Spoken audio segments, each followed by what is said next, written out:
Tired of dropping your phone or struggling to prop it up? Meet the PopSockets phone grip with expanding kickstand in black, your new must-have accessory. Don't miss out. Grab yours today. Click the link in the video description to shop now on Amazon. Panic in Denmark over child soldiers from Sweden, but is a £2.1 billion bridge to blame? When it was completed in 2000, the 1BN Øresund Bridge, which connects Sweden and Denmark, was heralded as a momentous achievement in European transportation. The bridge's impact will be enormous, and the Øresund region will be transformed, a BBC report on the infrastructure project's opening proclaimed. It links two countries and two cities, Copenhagen and Malmö, turning them effectively into a single multinational metropolis. Their transport systems will be integrated, so commuters can use the same bus or train pass in either place. In the early days, the flow of people between the two nations was seamless and plentiful. Economically, the region was booming as trade barriers across the European Union came crashing down. But a quarter of a century since Queen Margaret of Denmark and King Carl Gustaf of Sweden met halfway along the bridge to officially open the structure, there is a great deal more caution about the movement of people from one nation to the other. The single multinational metropolis is hanging by a thread, with the Danes toughening up border security and checking those moving between the two nations. Read more fear in Finland as Swedish gangs target country next in reckless crime wave. Crime is the reason for this increased security. Malmö, the Swedish city linked to Copenhagen via the bridge, has been overwhelmed with violent wars between vicious gangs. Now deemed more dangerous than Baghdad, the city is one of the main places plagued by the skyrocketing bomb attacks and shootings that have transformed Sweden. In the last couple of years, a disturbing new trend has seen Danish gangs import Swedish criminals for their own dreadful deeds, hiring teenagers to commit atrocious acts of violence on the other side of the bridge.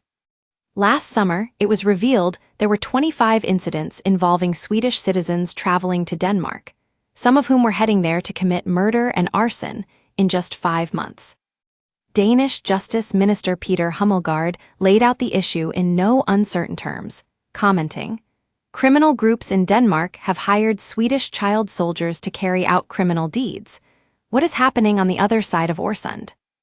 A lot of the crime in Sweden is being driven by organized crime groups whose leaders live in countries like Iraq and Turkey, which led Hummelgaard to also criticize the Swedes' approach to immigration. "We said that it would end badly if Sweden did not have a balanced migration policy in combination with an adapted justice policy," he said. Don't miss Panic in Denmark as child soldiers cross bridge from Sweden to cause chaos latest. At least 10 dead in Sweden shooting latest. Man suspected of burning Quran arrested days after activist killed in Sweden latest. We use your sign-up to provide content in ways you've consented to and to improve our understanding of you. This may include adverts from us and third parties based on our understanding. You can unsubscribe at any time. Read our privacy policy.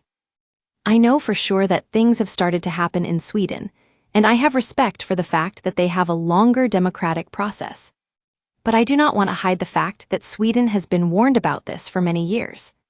Over the summer, Denmark beefed up border controls with its neighbor in an effort to prevent contract criminals from crossing the border. However, given the tremendous flow of people back and forth each day, it is not easy for them to identify threats, and according to Danish criminologist Kasper Fisker, the visible deterrent has had little effect. You have the political side to it, and then when you speak to criminologists it's a totally different reality, he told the Express. The political side is that we have to block the bridge and implement enhanced controls. When you ask a guy like me, I say, yeah, but most of these actors committing crimes in Denmark are not known by police. So how are you going to stop them at the bridge? The only way we can reduce this is by solving the problem in Sweden. Help them solve the problem producing this.